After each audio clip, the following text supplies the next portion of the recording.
La prophétie est préférable au dos des langues. Raison, celui qui parle en langue, n'étant pas compris, ne parlant qu'à Dieu, n'édifie que lui-même, n'est utile qu'à lui, celui qui prophétise, édifie les hommes, est utile à l'Église entière, l'un est donc préférable à l'autre, 1 à 6. Deux images vont le prouver, si des instruments de musique ne rendent que des sons indistincts, qui en recevra l'impression? Si, dans les langues humaines, les mots n'avaient pas une signification précise, toute communication serait impossible entre les hommes, désirez donc les dons qui édifient, juillet 2012. Pour cela, il faut demander à Dieu d'ajouter au dos des langues le dos de les interpréter, en effet, prier, bénir Dieu, chanter ses louanges en esprit, peut laisser l'intelligence sans fruit, pour soi-même et pour les autres. D'où Paul conclut que, bien qu'il ait plus que personne le dos des langues, il préfère 5 paroles comprises à des milliers qui restent inintelligibles, 13 à 19. Le dos des langues, que les Corinthiens ambitionnaient comme des enfants, n'est point un signe certain de la grâce, Ésaïe en fait un signe de jugement pour les incrédules, si tous exerçaient ce dos, les ignorants et les infidèles estimeraient que vous êtes hors de sens, tandis que la prophétie peut convaincre et convertir les âmes, 20 à 25. Verset 1. Verset 1 à 25. La prophétie est préférable au dos des langues. Cette conclusion de tout le chapitre 1 Corinthiens 13 emprunte la plus grande force des versets 1 à 3 et du verset 13. La charité n'est pas seulement l'âme de tous les autres dons desquels l'apôtre va parler, mais elle en dirige l'appréciation et l'usage, selon qu'ils peuvent le mieux servir à l'édification des autres. Paul revient ainsi à son exhortation, 1 Corinthiens 12.31, interrompu par le chapitre 1 Corinthiens 13, il y revient, parce qu'il a de graves instructions à donner sur ses dons spirituels et parce qu'il ne voudrait pas qu'on pût conclure de ce qui précède qu'il n'en fait pas le plus grand cas. Au lieu du mot ordinaire de charisme, don de la grâce, il emploie ici, verset 1, celui de pneumatica, don spirituel, par où il entend les dons et les opérations de l'esprit. Ainsi encore ci-dessus, 1 Corinthiens 12.1. Verset 2. La prophétie et le don de parler en langue, tels sont les deux principaux sujets que Paul traite dans ce chapitre en les appréciant l'un par rapport à l'autre. Avant de suivre le détail de ces enseignements, il est bon de chercher à se rendre compte de la nature de ces dons. Il faut convenir, dès l'abord, qu'il n'est aucune question de l'Antiquité chrétienne qui présente plus de difficultés. Des données historiques nous manquent pour arriver à une entière certitude à cet égard. Les instructions de l'apôtre étaient parfaitement claires pour ceux qui les recevaient, mais notre connaissance insuffisante des circonstances laisse subsister pour nous une assez grande obscurité. Ceci concerne surtout le don des langues. Dans les premiers passages où il est mentionné, il est appelé le don de parler, de nouvelles langues, Marc 16.17, d'autres langues, Acte 2.4. On voit par Acte 2.8 que les auditeurs de la Pentecôte comprenaient le langage des apôtres de telle sorte qu'il leur semblait que ceux-ci s'exprimaient dans leur dialecte particulier. Il n'est pas dit, en effet, que ces autres langues fussent des langues étrangères. L'analogie du phénomène qui se produisit plus tard à Corinthe conduit plutôt à la conclusion opposée. En effet, tandis qu'au premier moment de l'effusion de l'Esprit, à Jérusalem, ceux qui parlaient ces langues étaient parfaitement entendus de la foule à laquelle ils s'adressaient, Acte 2.5-12, à Corinthe, au moment où Paul écrivait notre épître, 17 ans plus tard, personne dans l'assemblée ne les comprenait, versets 2, 4, 9, 11, 14, 16, 23. De là même était né par l'Esprit un autre don subsidiaire du premier, celui d'interpréter les langues, 1 Corinthiens 12.10, 1 Corinthiens 14.5. Ces deux dons n'étaient pas toujours réunis dans la même personne, versets 13, 27, 28. Du rapprochement de ces faits indubitables, on peut conclure. Un degré non pas, comme l'ont prétendu quelques exégètes modernes, que le don mentionné dans cet épître était tout autre que celui de Acte 2, cela est inadmissible, mais plutôt que ce don avait subi, dans le laps des années, certaines altérations, perdu de sa force et de sa lucidité, voire la note suivante. 2 degrés on peut conclure encore que ce don, à Corinthe, s'exerçait dans un état d'âme élevé par l'esprit jusqu'à une sorte d'extase, où celui qui parlait, ne trouvant plus dans sa langue d'expression suffisante pour rendre les sentiments qu'il éprouvait, donnait essor à ses sentiments, selon que l'esprit lui donnait d'exprimer, Acte 2.4, par les mots d'un langage inconnu à lui-même et aux autres et dont ensuite il ne gardait point le souvenir, sans quoi il aurait toujours pu l'interpréter. Les vives impressions qu'il éprouvait dans cet état, les prières ou les actions de grâce qu'il prononçait, l'édifiaient lui-même, versets 2 à 4, 14 à 16, mais n'ayant pas une conscience claire de ce qui se passait en lui, il ne pouvait pas, revenu à son état naturel, en faire part aux autres pour leur édification. C'est pourquoi Paul veut que, s'il n'y a point d'interprète, celui qui parle en langue garde le silence dans l'assemblée, verset 28.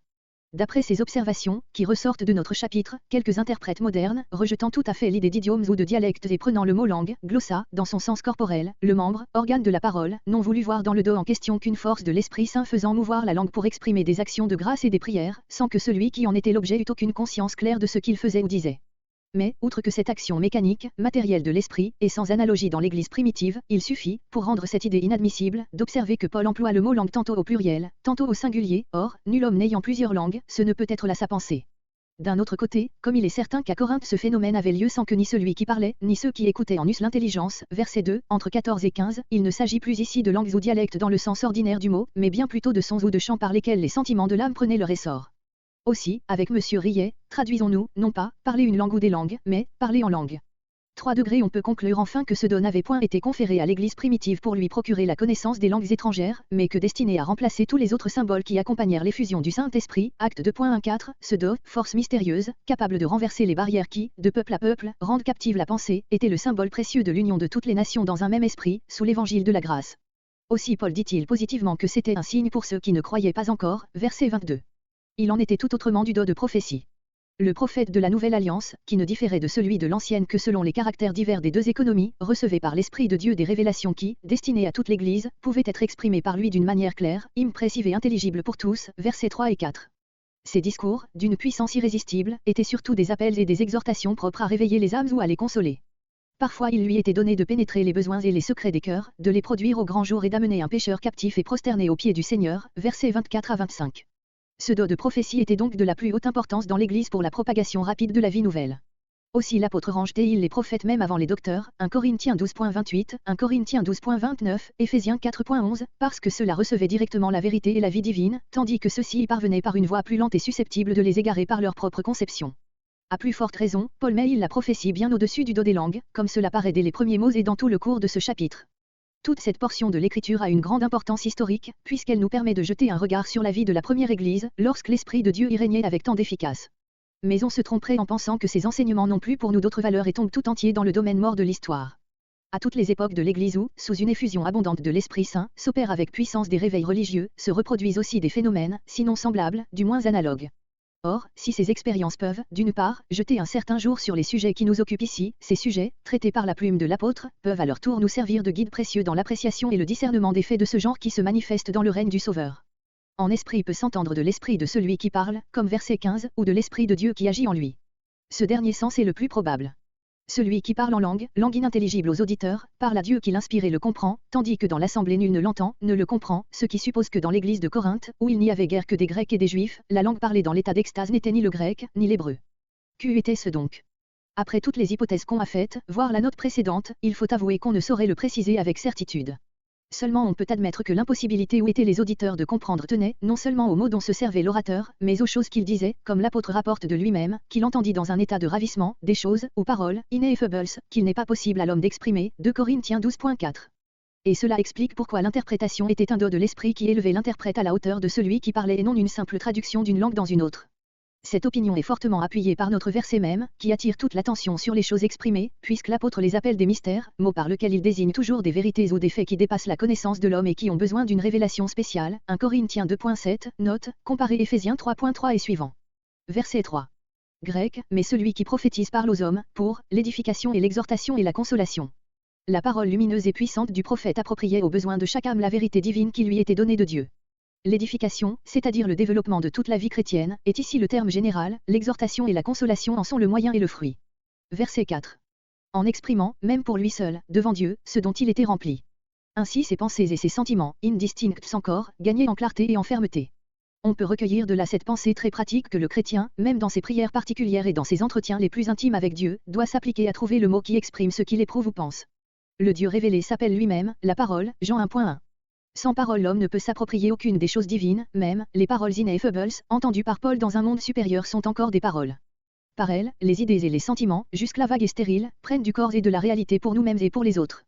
De là, le don d'interprétation dans la primitive Église, de là aussi l'interdiction de parler, en langue, lorsqu'il n'y a point d'interprète, verset 28. Verset 5. On voit par ces paroles que l'apôtre n'entendait point déprécier ou désapprouver le don des langues, mais seulement le mettre à sa vraie place, parce que les Corinthiens y attachaient une valeur exagérée par des motifs très humains. Pour cela Paul prouve dans tout ce chapitre la supériorité de la prophétie, qui, en effet, était d'une toute autre importance pour l'Église, versets 1 à 5, 24, 25. Verset 6. Ces 4 manifestations de la vérité divine sont intimement liées l'une à l'autre, mais diverses dans leur mode de communication à l'homme. Elles forment 2 lignes parallèles. Une révélation, source de la prophétie. Une connaissance, source de la doctrine. Amener les hommes à Dieu par tous ces dons de l'Esprit, tel était le but de l'Évangile, tels aussi les moyens d'action des apôtres, s'il avait voulu convertir les peuples et fonder et édifier des églises en parlant des langues, quels eussent été les résultats? C'est là la question pleinement concluante que pose l'apôtre et que les 2 comparaisons suivantes rendront plus frappante encore, verset juillet 2011. Verset 10. Grec, qui soit muet, sans voix, inintelligible à ceux qui l'entendent. Verset 11. Grec, si donc je ne sais pas la force du mot.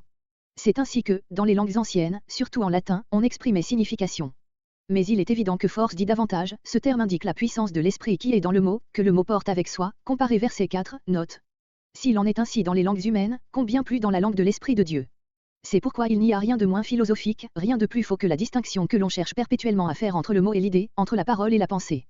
Les Grecs appelaient barbares tous les hommes étrangers à leur nation, ils entendaient par là des gens sans culture, que l'on ne comprend pas. Verset 12. Grec, puisque vous êtes plein de zèle pour les esprits. L'apôtre considère ici les dons de l'esprit comme étant eux-mêmes des esprits, des forces divines agissant dans l'homme, versets entre 14 et 32, note.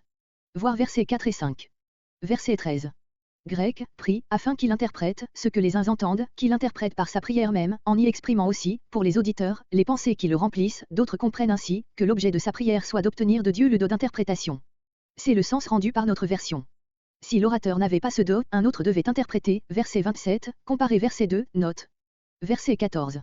Sans fruit pour les autres. Par l'esprit, l'apôtre entend la plus haute intuition spirituelle, seule saisie et active dans l'état d'extase, tandis que l'intelligence, cette faculté claire et nette qui se rend compte et juge, reste passive et devient inutile pour l'édification des autres. Ou bien, l'intelligence peut signifier le sens des paroles prononcées, comme s'il y avait ma pensée. L'une et l'autre signification sont également admissibles au verset entre 15 et 19. La première est toutefois la plus probable. Verset 15.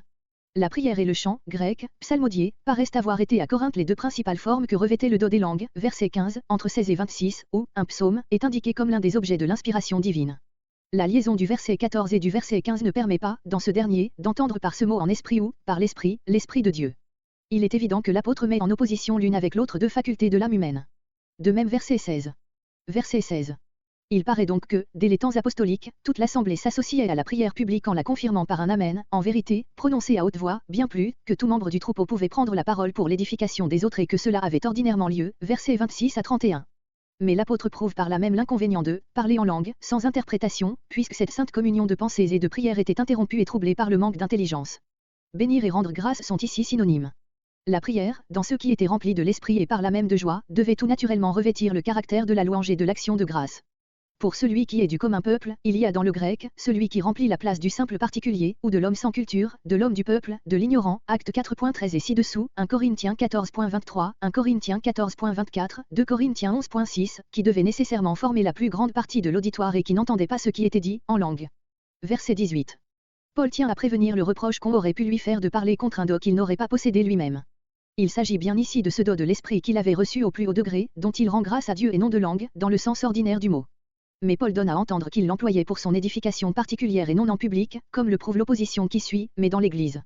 On voit par 2 Corinthiens 12 qu'il avait été favorisé de communications divines bien supérieures au don des langues et pour lesquelles il n'y avait aucune expression. Ainsi, le même homme qui était distingué entre tout par la profondeur et la lucidité de l'intelligence, de la pensée, de la sagesse pratique, qui déploya constamment au dehors la plus étonnante activité, avait en même temps une vie intérieure, une communion avec Dieu qui atteignait le plus haut degré possible sur la terre. L'un n'exclut donc pas l'autre, c'est là au contraire le secret de tant de force dans cet instrument choisi. Verset 19. Voir verset 14, note. Il serait inconcevable qu'en présence de telles déclarations une église entière eût pu conserver jusqu'à ce jour une langue inconnue du peuple pour son culte, si depuis longtemps cette église n'avait, sur tant d'autres points et même en principe, répudié l'autorité de la parole de Dieu. Verset 20. Se rattachant au principe exprimé au verset 15, quoiqu'il y emploie un autre mot qu'ici, l'apôtre combat la tendance qui régnait dans l'église de Corinthe et qui consistait à rechercher surtout ceux des dons spirituels qui, comme les langues, mettaient l'homme, pour ainsi dire, hors de lui-même et de ses facultés naturelles, exaltant le sentiment et l'imagination, au détriment du jugement et de la raison. Ils croyaient que plus ils se perdaient eux-mêmes plus ils étaient près de Dieu. Puis, semblables à des enfants, ils prenaient un plaisir tout particulier à ce qu'il y avait de merveilleux dans le don des langues. Les prophètes eux-mêmes, verset 29, n'étaient pas restés étrangers à ces aberrations, si voisines du fanatisme païen. L'apôtre les avertit donc que le renouvellement de l'homme par le Saint-Esprit doit comprendre ses facultés intellectuelles, non moins que tout le reste et que renoncer à ses facultés pour devenir un enfant en raison, est un degré inférieur de la vie chrétienne. Nous devons grandir en connaissance jusqu'à la mesure de l'homme fait et devenir des enfants à l'égard du mal. Ce principe, aussi vrai que profond, peut trouver partout aujourd'hui son application, aussi bien qu'à Corinthe au jour de saint Paul. Verset 21. Citation libre, mais profondément significative, de Ésaïe 28.11, Ésaïe 28.12. L'exhortation que vient de faire entendre l'apôtre, de n'être pas des enfants en raison, lui rappelle une parole du prophète Ésaïe, dans laquelle Dieu reproche aux Juifs de ne vouloir pas être instruits dans la vraie science, mais d'avoir besoin, comme des enfants à peine sevrés, d'être enseignés, ligne après ligne, commandement après commandement, un peu ici, un peu là, Ésaïe 28.9-10. Puis, immédiatement, il ajoute, c'est pourquoi il parlera à ce peuple avec des lèvres qui bégayeront, comme les sons d'une langue qu'on ne comprend pas, et avec une langue étrangère, mais ils n'ont point voulu écouter. Cette langue étrangère était celle des nations ennemies qui devaient exécuter sur Israël les jugements de Dieu, après que ce peuple n'avait point voulu écouter les paroles de grâce qui lui étaient adressées dans sa propre langue. Image des dispensations de Dieu à toutes les époques de son règne. La paix, le repos de la nouvelle alliance a été d'abord annoncé à Israël dans sa propre langue, Ésaïe 28.12, comparé Matthieu 11.29, mais il n'a point voulu écouter. Au jour de la Pentecôte les merveilles de Dieu furent encore annoncées aux Juifs dans les langues étrangères des peuples parmi lesquels ils demeuraient, signe que désormais, le royaume allait leur être ôté, et donné aux nations païennes, Matthieu 21.43. Ainsi, ce qui, en soi, était un miracle de la grâce, fut, pour Israël, un miracle de la justice divine. Et la diversité des langues, ces barrières nombreuses qui séparent les peuples, restent, dès l'origine, Genèse 11, un signe du jugement de Dieu sur le péché, jugement qui se renouvelle de diverses manières dans les églises et sur les peuples qui n'ont pas voulu écouter la parole de l'Évangile dans leur propre langue. De même, dans une grande partie de la chrétienté, l'Église romaine, l'Église grecque, les églises d'Orient, le culte, jadis rendu en esprit et en vérité, a lieu en langues étrangères au peuple, langue aujourd'hui morte, triste symbole de la mort de ces églises. Et tandis que les clergés gardant superstitieusement une langue prétendue sacrée, les peuples à leur tour, les peuples qui leur échappent, parlent, en langue, relativement à eux. Aussi, l'apôtre conclut-il, verset 22, que les langues sont un signe, non pour les croyants, mais pour les incrédules, pour ceux qui, s'obstinant dans l'infidélité comme Israël, forcent le Seigneur à se retirer d'eux. Les langues, en effet, ne produisant chez plusieurs qu'un stérile étonnement, peut-être même un jugement faux, verset 23, ne saurait seul convertir l'infidèle, tandis que la prophétie, pénétrant les consciences et les cœurs de sa lumière et de sa puissance, amène les plus rebelles à l'obéissance de Christ. Quels arguments pour les Corinthiens, si ardents à désirer le don des langues et qui par là pouvaient s'exposer aussi à transformer ce signe de grâce en un signe de jugement. Verset 22. Le don des langues était un signe ou un miracle de l'esprit, non pour les croyants qui les écoutaient sans rien comprendre, mais pour les infidèles, dans le sens des paroles d'Ésaïe exposées dans la note précédente, c'est-à-dire un signe des jugements de Dieu. La prophétie, au contraire, est un signe puissant pour les croyants, c'est-à-dire pour tous ceux qu'elle pouvait rendre tels, verset 24. Verset 23. Exactement comme Acte 2.13. Ainsi ceux que Paul suppose entrant dans une assemblée où tous, les uns après les autres, parlent en langue, soit des gens sans culture, grecs, idiotés, soit des infidèles, juifs ou païens, recevront de ceux qui l'entendront cette impression fâcheuse, tandis que si tout prophétise. Verset 24. Verset 24. Convaincu ne signifie pas seulement ici une action exercée sur l'intelligence, mais sur la conscience, convaincu du péché, comme Jean 16.8-11, note. Juger doit être traduit par discerner, c'est-à-dire que la prophétie exerce en même temps sur cette âme le discernement des esprits, 1 Corinthiens 12.10 et verset 2, note, et lui révélera les choses cachées au-dedans d'elle, verset 25, d'où pourra résulter son humiliation et sa conversion. Tous veut dire, tous ceux qui ont le don de prophétie et quand l'apôtre s'exprime ainsi, si tout prophétise, c'est une simple supposition destinée à rendre plus frappant son raisonnement, lors même que tout prophétiserait, il n'en résulterait pas l'inconvénient du don des langues, verset 23, mais au contraire. Comparez aussi, pour ce qu'il y aurait à faire, même dans ce cas, versets entre 29 et 30. Verset 25. Ou en vous. Lorsque la vérité divine révèle à un pécheur les secrets de son cœur, elle lui fournit la preuve la plus immédiate et la plus intime de la présence et de l'action de Dieu, et, à moins qu'il ne se réfugie dans l'impénitence et dans l'inimitié, il est vaincu et comme forcé de se rendre au souverain maître, Apocalypse 3.9. Verset 26. Quant aux langues, le principe suprême étant l'édification, il faut que peu parlent, l'un après l'autre et seulement si l'on peut interpréter, 26 à 28. Quant aux prophètes, peu également doivent parler, par ordre, puis céder la parole à d'autres, afin que tout prophétise et que tous en profitent. Cela est possible, car même le prophète se possède lui-même et Dieu veut l'ordre et la paix, 29 à 33. Les femmes ne doivent pas parler dans les assemblées, la loi leur impose la soumission et la réserve, elles peuvent, pour s'instruire, interroger leur mari, 34, 35. Conclusion, l'autorité de la parole est la même pour tous, plus on a de prétention au don de l'esprit plus on doit reconnaître cette autorité, en résumé, préférer la prophétie, sans empêcher l'exercice du don des langues et que tout se fasse avec ordre et dignité, 36 à 40. Versets 26 à 40 conséquences, instructions sur l'usage des dons dans les assemblées. Qu'y a-t-il donc à faire? Par cette question, l'apôtre passe à l'application pratique des principes qu'il vient de poser. Telle était à Corinthe la surabondante richesse des dons de l'esprit, qu'il fallait des directions claires et positives pour que l'Église sût les exercer sans en abuser, leur plénitude même en rendait l'usage difficile. C'est tout l'opposé, hélas, de la pauvreté et de la sécheresse de l'Église de nos jours. Dans un tel état de choses, où l'Esprit de Dieu agissait en plusieurs avec tant de puissance, la tentation était bien prochaine pour la faiblesse de l'homme, de vouloir se produire et briller dans les assemblées en se recherchant soi-même. Que chacun donc se demande avant tout s'il a en vue l'édification de ses frères et voit de quelle manière il y contribuera le plus. Paul cite ici quelques-uns de ces moyens qui devaient être employés, selon que Dieu les donnait. Un psaume était un chant, une psalmodie, verset 15, forme poétique et musicale que revêtait facilement le don des langues ou la prophétie sous l'impulsion joyeuse de l'Esprit de Dieu, c'est ainsi que déjà les écrits prophétiques de l'Ancien Testament sont, pour le fond et la forme, remplis de la plus sublime poésie et que le chant est resté dans le culte chrétien comme la plus haute expression du sentiment religieux. Une instruction, ou plutôt une doctrine, était quelque vérité nouvelle, quelque application spéciale du principe chrétien, qu'un membre de l'Église se sentait pressé de communiquer à ses frères et qui lui était inspiré à lui-même par le don de connaissance, 1 Corinthiens 12.8. Une révélation n'est qu'un autre nom pour désigner le don de prophétie, elle le précédait et en provoquait l'exercice, verset 2, note. Une langue est l'expression abrégée du don de, parler en langue, don qui se manifestait subitement en quelqu'un au sein de l'assemblée. Une interprétation, enfin, avait lieu lorsqu'un membre présent, élevé par l'esprit à la hauteur de celui qui venait de parler en langue, avait compris le sens de ces paroles et se sentait appelé à en faire part à l'assemblée. Le mot chacun de vous ne signifie pas que tous eussent quelque don de l'esprit, mais que, parmi ceux qui les avaient reçus, ces dons si divers se manifestaient, chez l'un d'une manière, chez l'autre d'une autre. Verset 28. Voir verset 2, seconde note et verset 4, note. Verset 29. Grec, que les autres discernent. Le discernement comme do était à la prophétie ce que l'interprétation était aux langues. 1 Corinthiens 12.10, il avait pour but non seulement de déterminer si celui qui parlait était un vrai prophète, mais encore de retenir soigneusement ce qu'il avait dit de la part de Dieu. L'apôtre peut avoir ici en vue ce do spécial du discernement des esprits, et alors, par les autres, il entend ceux qui en étaient doués, comme au verset 37, ou bien, il veut parler de cette lumière générale que l'Écriture suppose en tout chrétien et dans ce cas les autres, c'est toute l'assemblée, ainsi 1 Jean 4.1, Philippiens 1.10, 1 Thessaloniciens 5.19-21. Ici, la pierre de touche du discernement, c'est la parole de Dieu et l'analogie de la foi, Romains 12.6, note. Verset 30. Après avoir dit ce qu'il avait à dire. De cette manière, en observant le bon ordre, tous ceux qui s'y sentaient poussés pouvaient avoir la parole à leur tour, pour l'utilité de tous, verset 31. Verset 31. Par les esprits des prophètes, les uns entendent les esprits divins ou les forces spirituelles dont ils sont inspirés, comme verset 12, note. D'autres admettent qu'il s'agit de leurs propres esprits, inspirés par l'Esprit de Dieu, comme s'il y avait leur esprit, au singulier, terme qui se trouve réellement dans une variante assez autorisée. Quoi qu'il en soit, l'apôtre répond par ces mots à ceux qui auraient objecté aux recommandations précédentes, qu'il ne leur était pas possible de résister au mouvement de l'Esprit. Il pose par là un principe profond en lui-même et d'une immense portée pratique, sur lequel il fonde toutes les directions qu'il donne ici et sans lequel elles n'auraient point de sens possible, car les chrétiens de Corinthe auraient pu objecter, comme le font tous les fanatiques, que l'Esprit les poussait ainsi et qu'ils ne pouvaient lui résister. Or, l'apôtre enseigne que jamais Dieu ne veut, par son esprit, détruire en l'homme ni la liberté, ni la responsabilité, ni, par conséquent, la claire conscience de sa raison, pour le mettre, en quelque sorte, hors de lui-même, car alors, il pourrait facilement être le jouet de son imagination, de ses passions, ou même de la puissance des ténèbres, tout en se disant inspiré de Dieu et peut-être en le croyant de bonne foi. Lorsque, pour ne citer qu'un exemple saillant, les prophètes des Cévennes commettaient des crimes qu'ils prétendaient leur être commandés par l'esprit, c'est qu'ils méconnaissaient ce principe. Appliqué à la prédication de l'Évangile, cette vérité apprendra au prédicateur le plus abondant combien il lui importe de rester toujours en pleine possession de lui-même et de sa parole. L'apôtre prouve son principe par une raison souveraine, tirée de la nature de Dieu même. Dieu ne peut jamais se contredire, or, il n'est pas un Dieu de confusion, mais de paix, c'est-à-dire d'ordre et d'harmonie, verset 33, comparé verset 40. Verset 34. Grec, pas permis de parler, mais d'être soumise. Il y a de l'ironie dans la tournure dont l'apôtre se sert. La loi qu'invoque ici l'apôtre n'est pas autre chose que l'ordre établi par Dieu après la chute et selon lequel la femme est placée sous la domination de son mari, Genèse 3.16, comparé 1 Timothée 2.12, Éphésiens 5.22.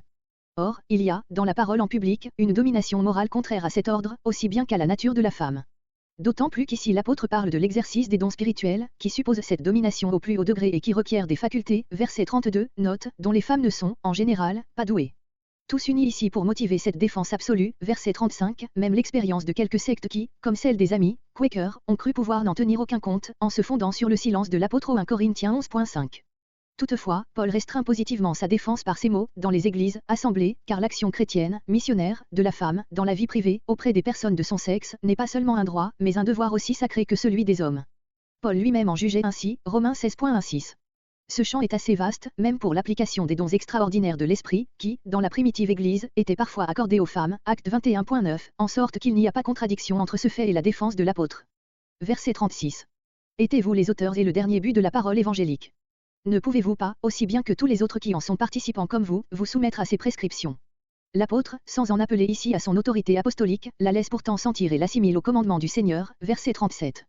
L'insistance qu'il met sur ce point ferait penser qu'il ne s'attendait pas à une soumission très prompte de la part des chrétiennes de Corinthe, ni de la part des chrétiens qui s'énorgueillissaient de tous les dons de leur Église. Verset 37. On a vu à 1 Corinthiens 7 que Paul distingue soigneusement ce qu'il ordonne au conseil, de ce qu'il a reçu comme un commandement du Seigneur, soit par l'Écriture, soit par révélation. Or, ici on s'est demandé dans quel sens il entendait ce mot et la difficulté de l'expliquer a fait naître dans les divers manuscrits diverses variantes. Ainsi, on lit dans le texte reçu, des commandements du Seigneur, ailleurs, de Dieu, ailleurs, un commandement du Seigneur, ailleurs enfin, les choses que je vous dis sont du Seigneur. En tout cas, il en appelle à l'autorité divine et la trouve, soit dans la loi qu'il vient de rappeler concernant la femme, verset 34, soit dans sa propre inspiration, bien supérieure à celle de ceux qui prétendaient être prophètes ou spirituels. Verset 38. Plus un homme était prophète ou spirituel, plus il devait reconnaître clairement que les préceptes de l'apôtre étaient conformes à la volonté expresse du Seigneur, verset 37, mais si quelqu'un l'ignore, s'il est ou veut être dans l'incertitude sur ce point, qu'il ignore à ses périls et risques. Ou bien, s'il est de bonne foi, qu'il se contente d'ignorer et garde au moins le silence. Verset 40.